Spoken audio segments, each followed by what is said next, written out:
Magandang araw po mga ka-business. Ito po muli si Pinoy na o si Pa dito sa Australia. So magandang araw sa inyo.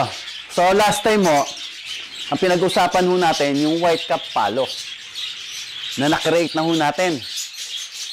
Na sana ho, yung mga nagsubaybay ho sa akin, yung mga kaibigan natin na gustong magkaroon din ng palo. So ayun ho, nasunod ko na ho. So ang gagawa nila namin ho doon, pagkukombine ho natin. So ano naman ho ang ipapakita ko sa inyo na development dito sa ibunan natin. So ito ho yung sinasabi nating white cap crested naman. So dati ho, white cap lang ang meron tayo. Ngayon, white cap na ang na ipinasok ko, white cap na Australian heritage ang kulay. Na crested. So sa susunod ay ipapakita ko sa inyo. After nitong crested na to, sa susunod, ang aabangan nyo sa akin, yung white cap drill back palo natin. So, yun na yung pinaproject ko. So, ayan na, ito na ho yung ito na ho yung sinasabi ko sa inyo na white cap crested natin. So, ang ganda ho ng kulay niya. Kasi ho, ang ano ho niyan, ayun ho siya. Ayan o. Nakita nyo ang ulo niya, no? Ang ano nito, violet to. Ayan o. Ayan ang ulo niya, no?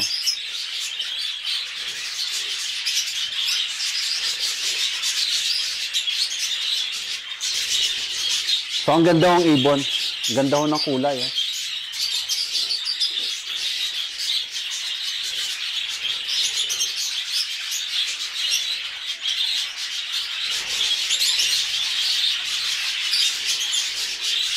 Ang gaganda ho. Gaganda na ho ng kulay ng ibon ho natin. Na sinimulan ho natin ng pag-experiment lang ho. Pero ngayon, iba na. Iba na ho mga kulay ng ibon natin. At ang kapatid ho nito, walang crest. Pero ano rin ho, magaganda rin ho ang ibinigay na kulay. Ito, katulad niya yung kulay. Ayun ho yung likod.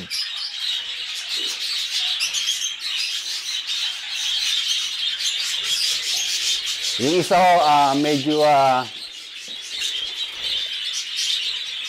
ito, pero ano to eh.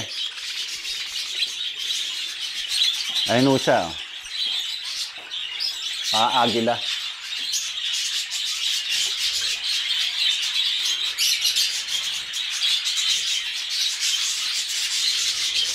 So dahil sa inyo, nagkaroon ako ng pagkakataon na makasama o mag-create ng mga ibon, nawala ho ako dito. Nawala ho akong materyales kasi napakahirap po talaga ng materyales dito, lalo nung sinasabi nating mga hagaromo. Hagaromo at saka black face ho, black wing. Wala ho tayo nun dito. Hindi pa ho nakakapasok. So, kaya ang ginawa natin, napag-isipan ho natin na na mag-create na sarili ho natin. So, kahit po paano, meron na ho akong pinapakita. Hindi ho ako nasira sa inyo. Hindi ko kayo iniwanan, bagamat ho ako ay nagsasalita tungkol doon sa business namin. Kasi gusto kong makapag-share ng mga experience ko dito. Kaya ho, meron ako mga portion na nagsasalita ho ako, yung mga pananaw ko ho, na experience ko. Dito ho, mula na nagpunta ho ako dito, yung mga naobserbahan ko o nakita ko. Magmula ho na nagpunta ako dito at na-experience ko noon sa pagtatrabaho. Kaya ako sinishare ko sa inyo, bako kahit paano, makapagbigay ho ako ng isang word na ma-realize nyo na ito pala ang kulang sa akin, ito pala ang tama akong gawin. Kaya sana suportahan nyo rin ako doon sa pag-usap ko sa inyo tungkol sa business o mga pananaw o pangyayari sa buhay natin. Sana masuportahan nyo ako, hindi lang sa pag-iibon. Dahil ito para kung aliwan ho natin na na-convert lang ho sa ating business. Kumbaga sinasabi nating side hustle. So kasi kapag napagsama ho natin ang libangan natin, at tapos na-i-business ho natin at may mga extra pa tayong business, sa pagtanda ho natin, ito ho yung papakinabangan natin ito yung kakaaliwan natin, hindi ho tayo maboboard o hindi tayo mawawala ng income. Kaya ho sana, sa bawat portion na meron kayo napapanood sa akin, sana makapulot kayo ng kahit konti o kahit isang salita na makakatulong ho para malinawan kung ano man yung kulang doon sa mga nakikita natin o hindi pa natin nagagawa sa buhay. So yan o, imagine nyo, 3 years. Napakatagal na paghihintay bago makakuha ng isang white cap na palo. Frillback, nag-start tayo sa 2 piraso. Pero ngayon, nakakapagbenta na ho tayo ng frillback. Rainbow, marami na ho tayong rainbow. Noong isang beses lang ho, may kumuha ho sa akin ng rainbow. 20 pieces. Imagine niyo yung 20 pieces na binenta ko ng $20 each. $400 ho ang naging pasok sa akin. Nawala ho akong kahirap-hirap. Hindi ko na ho dinala sa pet shop. Yung nga pala ho, sa pet shop, minsan hindi na ako nakapagbigay kasi nga ho, minsan may pumupunta rito, pinapakyaw. So ngayon ho, papakita ko sa inyo kung gaano ka-successful yung mga inakay natin, yung mga breed natin. Marami po akong inakay, iba-iba ho ang kulay. Ang dano yung double factor na sinasabi natin na gray bio, na maganda ang kulay, na white face.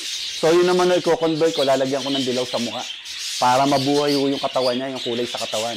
So ganun ho yung ginagawa ko. Sana ho sundan nyo ako para ho yung mga ibon nyo, kung may kompetensya man ho doon sa pet shop, at least makikipag-compete kayo. Kaya nyo makipag-compete doon sa mga maraming may ibon pero ang kulay yung isa. Samantalang kayo, kukunti nga ibon nyo pero ang kulay na yung iba. O mas, sinasabi natin, mas dark yung kulay, mas vibrant yung kulay. So, siyempre, mas maganda sa mata kung kayo may opaline, tapos golden face, maganda ho yun. Opaline, na makinis, halos buong leeg, wala nang dumi. So, naisabi ko naman sa inyo, ng mga nakaraang video natin, na ang pampalinis ng sa mga white face, yung albino.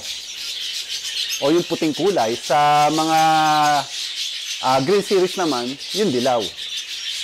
So yun lang ho naman ang yun lang muna ang preparation. Kayo na ho yung magkukumbay sa mga ibon nyo nang gusto nyo. Nang gusto nyo yung kulay. So yun ho, at sana ho, yung mga nakaraan ko ho, na pinakita ko sa inyo yung sinasabi nating white cap palo, yun ho yung meron tayo na naiiba. Ngayon ho, yung dinidevelop po natin na white cap frillback kasi may crested na tayo. Marami na ho akong may crested, papakita ko sa inyo. So, ayun o, ayaan nyo ipakita ko sa inyo yung mga crested natin na mga ibon, na mga nilikhaw natin. So, ayun o, at ako yung magpapaalam na at mag-iwan ulit ng isang kasabihan na walang sino man